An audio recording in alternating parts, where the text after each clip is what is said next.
ये आकाशवाणी का भोपाल केंद्र है। कुछ ही पलों में होंगे प्रादेशिक समाचार। कृपया प्रतीक्षा कीजिए। आकाशवाणी भोपाल से प्रस्तुत हैं प्रादेशिक समाचार।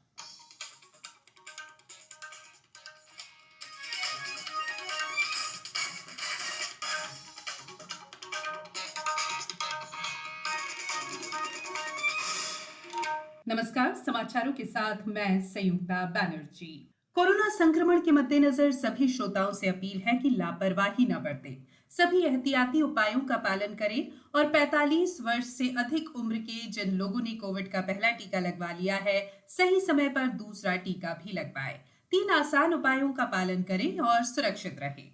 मास्क लगाएं, 2 गज की सुरक्षित दूरी बनाए रखें, बार-बार हाथ धोने और साफ सफाई का ध्यान रखें। और अब समाचार विस्तार से। देश में कोविड के उपचाराधीन मरीजों की संख्या और कोविड संक्रमण में कमी आ रही है। इसके साथ ही देश में स्वस्थ होने की दर में भी लगातार सुधार हो रहा है। स्वास्थ्य और परिवार कल्याण मंत्रालय ने कहा है कि कल 3,89,000 से अधिक मरीज संक्रमण मुक्त हुए। स्वस्थ होने की दर में सुधार हुआ है और ये 86.23% हो गई है। प्रदेश से कोरोना को लेकर राहत भरी खबर है। यहां कोरोना संक्रमण में लगातार कमी देखने को मिल रही है। यहां बीते 24 घंटों में कोरोना के 5,412 लोगों में संक्रमण की पुष्टि हुई है। वहीं बीते 24 घंटों में कोरोना के 11,358 मरीज स्वस्थ हुए हैं। राज्य में अब तक 6,52,612 मरीज कोरोना को मात देकर अपने घर पहुंच चुके हैं। अब कोरोना के सक्रिय प्रकरण 82,967 रह गए हैं। नए मामलों में इंदौर में 1,262, भोपाल में 661, ग्वालियर में 175 और जबलपुर में 306 मरीज मिले हैं। प्रदेश के अधिकतर जिलों में कोरोना के नए संक्रमण 100 से नीचे पहुंच गए हैं। मुख्यमंत्री शिवराज सिंह चौहान ने निर्देश दिए हैं कि ब्लैक फंगस, म्यूकोरमाइकोसिस के उपचार संबंधी व्यवस्थाओं के लिए एक डेडिकेटेड टास्क फोर्स बनाई जाए। मुख्यमंत्री ने कहा कि ब्लैक फंगस के निःशुल्क इलाज की व्यवस्था सुनिश्चित की जाएगी। वर्तमान में प्रदेश में ब्लैक फंगस के 573 प्रकरण 5 मेडिकल कॉलेजों में उपचाररत है। चिकित्सा शिक्षा मंत्री विश्वास सारंग ने बताया कि ब्लैक फंगस की जांच के लिए जिलों में निःशुल्क नेजल एंडोस्कोपी की व्यवस्था की जा रही है। उधर केंद्र सरकार ने म्यूकोरमाइकोसिस के उपचार के लिए फंगल रोधी दवाई एम्फोटेरिसिन बी की बढ़ती मांग के बीच इस दवा का उत्पादन बढ़ा दिया है। पंचायती राज मंत्रालय ने कोविड महामारी से निपटने के लिए पंचायतों को परामर्श जारी किया है। पंचायतों से कोरोना संक्रमण को फैलने से रोकने के उपाय के बारे में ग्रामीण समुदाय की जागरूकता बढ़ाने के लिए व्यापक अभियान चलाने के लिए कहा गया है। दिव्यांगजनों की जीवन रक्षा के साथ उनकी दैनिक जरूरतों को पूरा करने के लिए प्रदेश में सक्षम कोविड एक्शन नेटवर्क स्कैन की शुरुआत की गई है।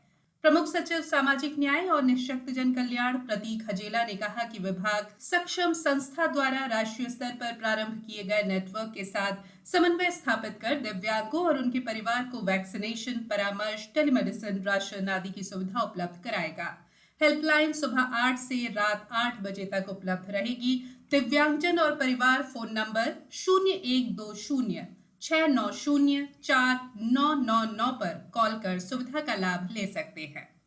प्रदेश में तौकते तूफान का असर बना हुआ है। इसके मद्देनजर कल भी बारिश का दौर जारी रहा। इस दौरान कई जिलों में रुक रुक कर दिन भर बारिश होती रही। इससे तापमान में गिरावट दर्ज हुई। हालांकि आर्द्रता बढ़ने से मौसम में उमस भी बढ़ गई है। मौसम विभाग का कहना है कि आज भी तूफान का असर जारी रहने की संभावना है। इसके बाद ये कमजोर पड़ने लगेगा। पन्ना जिले के विभिन्न क्षेत्रों में झमाझम बारिश हुई। छिंदवाड़ा में रुक रुक कर बारिश होती रही। जिले के तापमान में लगभग 5 डिग्री गिरावट दर्ज की गई है। सिवनी में खेतों में पानी भर गया। सतना जिला मुख्यालय समेत जिले में गरज चमक के साथ बारिश हुई। अशोकनगर में आज सुबह से ही बादलों की लुकाछुपी जारी है। छिंदवाड़ा जिले में भी चक्रवाती तूफान का असर देखने को मिल रहा है। बीते 2 दिनों से चक्रवाती हवाओं के साथ बौछार पड़ने का सिलसिला जारी है।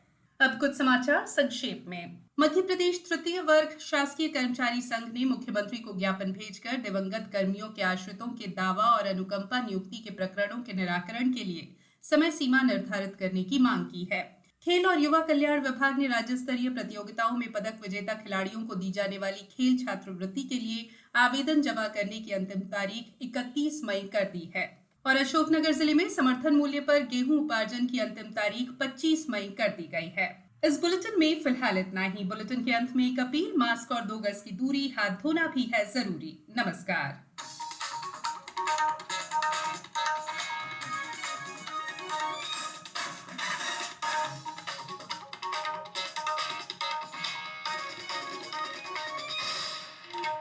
अभी आप आकाशवाणी भोपाल से सुन रहे थे प्रादेशिक समाचार। कृपया हमारे अगले प्रसारण की प्रतीक्षा कीजिए।